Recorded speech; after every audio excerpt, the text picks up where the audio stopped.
Fala galera, eu sou o NK. E bom, o Stan Lee morreu e com isso ele deixou um legado. Esse legado é tanto nos personagens da Marvel, como as adaptações dos quadrinhos para o cinema. Mas não foi só isso também. Cada personagem, cada história da Marvel, no caso da cocriação do Stan Lee, porque não foi ele que criou tudo, ele foi o co-criador, né, como Steve Ditko, Jack Kirby, tanto o quadrinista como o escritor, roteirista, são todos co-criadores desse universo maravilhoso que é a Marvel. E hoje eu vou falar sobre a filosofia nos personagens da Marvel, né? Alguns personagens, porque é muito personagem, então não tem como falar todos. Então selecionei alguns, os que eu tenho mais empatia com os personagens e que eu acho bem interessante, que vocês provavelmente vão gostar também. E bom, se você já está interessado pelo tema, deixa seu gostei aqui para saber que você está curtindo, beleza? Bom, eu vou começar com o mais famoso, que é o Homem-Aranha. O Homem-Aranha foi criado pelo editor e escritor Stan Lee e pelo escritor e artista Steve Ditko.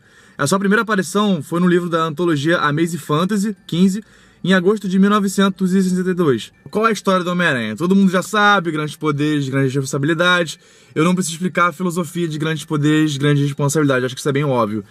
Mas uma coisa que é interessante, se você pegar os primeiros quadrinhos do Homem-Aranha, você vai ver que o Peter Parker, ele não se importava com ninguém. Ele era simplesmente o nerd fudido. Ele simplesmente era um cara introspectivo, que não se importava com ninguém à volta dele.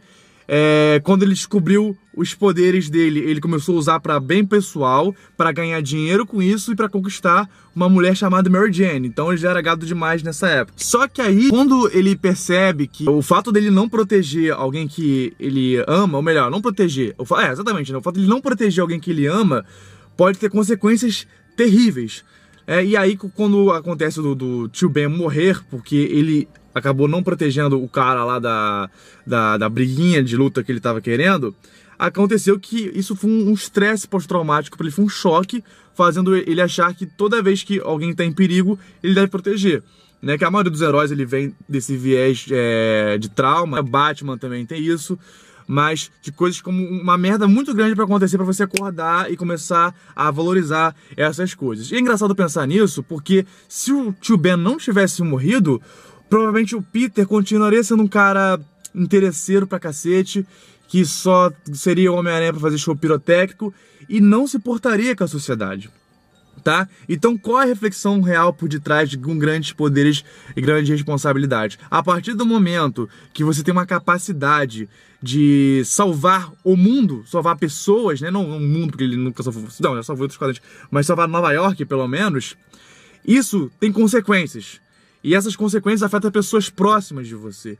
E aí ele aprendeu isso da forma mais pesada possível, que é perder a morte. Perder o tio Ben, né, em vida, que é uma pessoa muito perto para ele, próximo para ele também. E agora eu vou falar de Demolidor. Demolidor foi escrito e editado por Stan Lee e pelo artista Bill Everett, com algumas contribuições não especificadas pelo Jack Kirby. E o Demolidor apareceu pela primeira vez em Daredevil 1, em abril de 1964.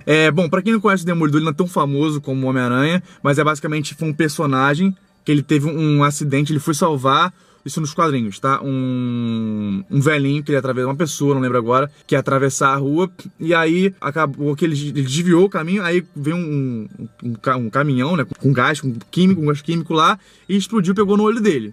E aí ele ficou cego, só que essa cegueira afetou a sensibilidade dele. Então, o que ele perdeu de visão, ele ganhou no olfato, ele ganhou na sensibilidade do tato, na audição, né? Então todos os sentidos eles foram apurados num nível gigante, né? Só que dentro disso tem uma filosofia bem legal. E qual é a filosofia disso, né? A primeira, claro, não é porque você é cego que isso limita o seu ser. Você pode enxergar de outras maneiras, mas também tem a questão que o Demolidor o Matt Murdock, que é o Demolidor sem a roupa Demolidor, ele é advogado. E ele sendo advogado e é um super-herói, né? Ele se traveste de uma roupa pra bater em bandido. É muito legal que tem uma discussão, principalmente na série também do Demolidor, né? Que é muito boa por sinal, que é aonde tá a linha tênue entre a lei e a moral. Por quê? No Demolidor existem vários momentos que ele tem provas que o cara é realmente um criminoso, mas provas pessoais, provas anedóticas. Ou seja, ele viu que ele tá fazendo um crime, mas ele não tem como comprovar isso no sistema jurídico. E aí, você falando a acusação, e sem prova, não dá em nada. E ele, quando não ganha o caso, né, pelo advogado, ele vai e mete a porrada no cara, entendeu? Como um aviso. Isso, dentro da lei, é errado. Sim, eu concordo com isso também, que seria errado, né? A discussão do Demolidor é o seguinte: existem leis que já aprovaram coisas terríveis, como o apartheid, perseguição aos gays, ou escravidão. E a lei, não necessariamente porque é vigente e a grande maioria concorda, que ela é moral. E aí, o Demolidor ele realmente tá no meio disso, porque vários momentos ele vê que ele tá batendo criminosos pra ver se eles param de cometer crimes, e porque ele assim, ele tenta ser advogado, e se dá certo, ele prender o cara, ele consegue, senão ele mete a porrada no cara. Se não dá certo, ele vai e mete a porrada no cara, né, se não dá certo.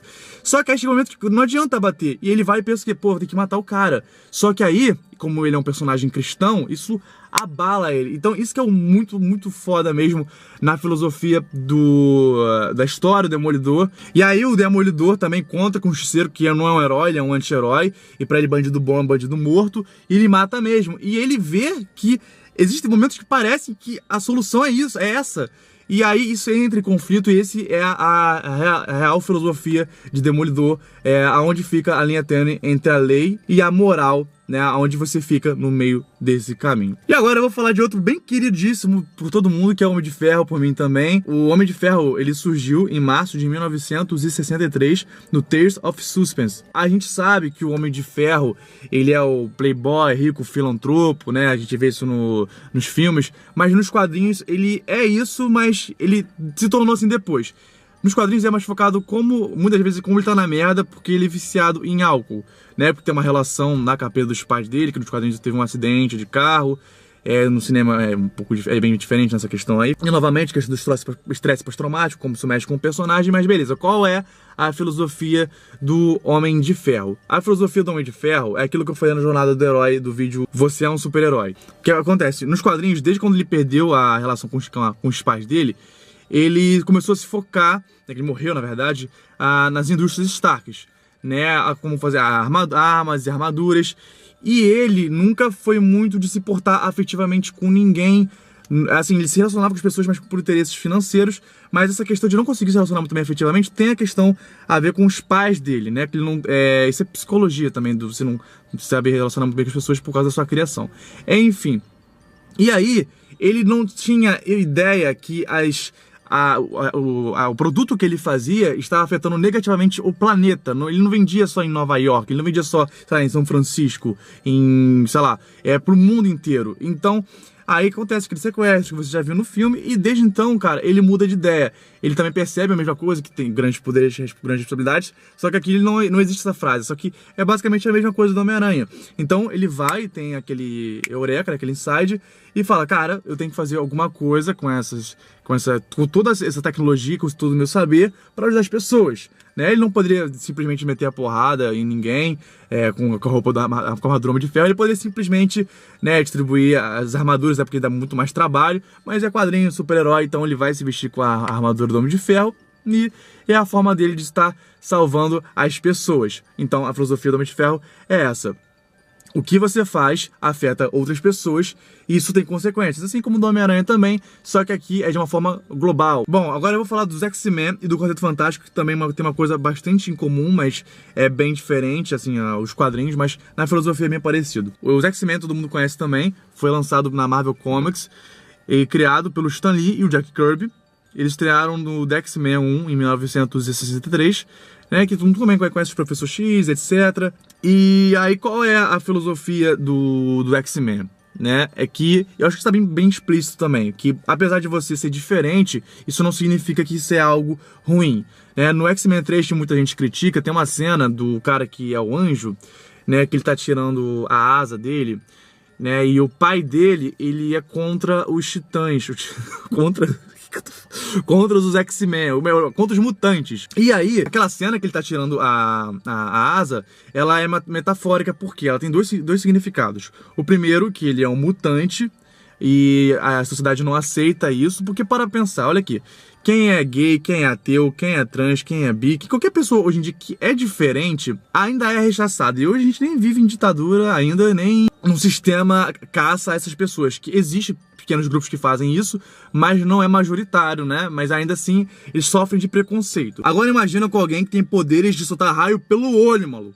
Tá entendendo? Tipo, você temer uma pessoa dessa, eu ia ter uma pessoa dessa. Agora, você saberia respeitar essa pessoa? Então as pessoas veem ela como uma arma, vê os mutantes como uma arma e acham que arma, só porque é uma arma, ela vai ser feita só pro mal. Sendo que a arma também é uma forma de proteção, né? Mas as pessoas acabam esquecendo que são humanos com mudanças genéticas. Você tem o Magneto, que pra ele, a ideologia dele, ele acha que os humanos nunca vão entender como os mutantes são diferenciados, são diferentes e não necessariamente são uma ameaça para a humanidade. E por os humanos perseguirem sempre os mutantes por serem diferentes, ele acha que não tem uma solução, e a solução, na verdade, seria o extermínio desses humanos, né? Ou melhor, não necessariamente o extermínio, mas não ajudar eles em nada, tá? Eles completamente se fecharem. Já o professor Xavier vamos fazer eles entenderem, né? Fazer se unir e os X-Men serem parte da sociedade, né? Serem uma patrulha para ajudar a humanidade, assim como também no Quarteto Fantástico, né? Mas o Quarteto Fantástico é outro foco. Voltando do personagem lá, o Anjo. E o primeiro significado é que ele é um mutante, tá negando isso. E o segundo é que é uma cena metafórica, como se ele fosse um anjo caído. Porque as pessoas demonizam os mutantes, as pessoas demonizam aquilo que não é muito semelhante a você, da mesma forma aqui em sociedade. Agora imagina se tivesse um estado que fosse contra você, por você ser assim, diferente. Então aquela cena, ela é bem sofrida por causa disso. Da mesma forma que um gay se obriga a usar roupas que no fundo ele detesta, né, roupas de hétero, assim como um trans também usa maquiagem que ele ou ela detesta estar utilizando, e ele faz tudo isso para agradar a sociedade. E é da mesma forma que o anjo tá fazendo aquilo. Ele quer agradar o pai dele, ele quer se proteger, mas ele por dentro tá sofrendo por isso, porque ele tá negando a si mesmo na realidade, em vez de lutar pelos seus direitos. E o que o X-Men prega bastante nisso é lutar pela igualdade e pela diversidade. Mas aí, você respeitar?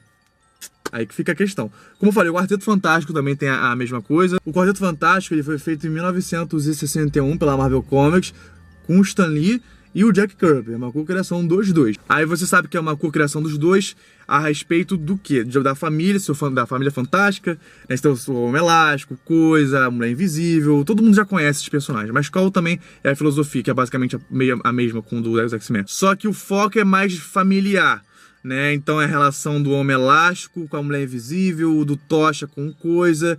E aí no cinema eles fizeram uma boa representação do Coisa, que ele tem a pele petrificada e pessoas normais não têm a pele petrificada, e isso seria mal visto pela sociedade. E muitas vezes nem é um problema. No caso dos mutantes, no caso do Quarteto Fantástico e no caso da nossa realidade, que são as minorias, não é um problema. A questão é como a sociedade te enxerga. Só que aí você decide, né? Que ele coloca, o Stan Lee bota essa questão. Então é isso, galera, o que o Stan Lee quis fazer em todos os seus personagens da Marvel, que ele co-criou. Como nós, humanos, temos nossas falhas, nossos problemas do dia a dia, podemos nos identificar com heróis fantasiosos, porque eles também passam os mesmos problemas, e passar uma mensagem que eleve, que o grande poder, grandes responsabilidades, que minorias devem ser respeitadas. E por que faz sucesso até hoje, mesmo ele morrendo? Isso nunca vai acabar, porque isso faz parte de um mito, e é isso que Stan Lee se tornou. Quando ele co-criou, junto com Steve Ditko, Jack Kirby, na época, ele conseguiu criar um mito, porque a mensagem, a filosofia que ele trazia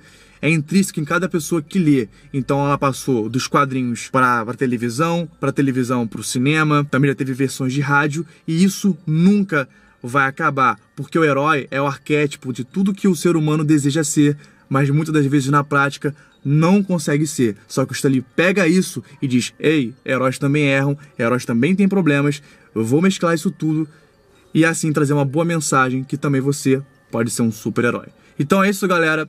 Esse foi o vídeo. Se você gostou, novamente, deixa seu gostei e se inscreva no canal. E ativa o sino, que ele fica do lado do inscrever-se, porque você vai receber o vídeo, que tem vídeo novo todo domingo às 11 da manhã. E tem mais, se você quer que esse vídeo ele alcance mais pessoas, faz o seguinte: toda vez que você vê um vídeo meu aqui no canal, compartilhe para 5 amigos seus. Ah, não tem um amigo, manda para 5 pessoas. Aí fala: ó, que legal esse canal do cara, é uma maneira, etc. Porque aí a gente consegue chegar mais gente, beleza? Então é isso, galera. Valeu, falou e até mais.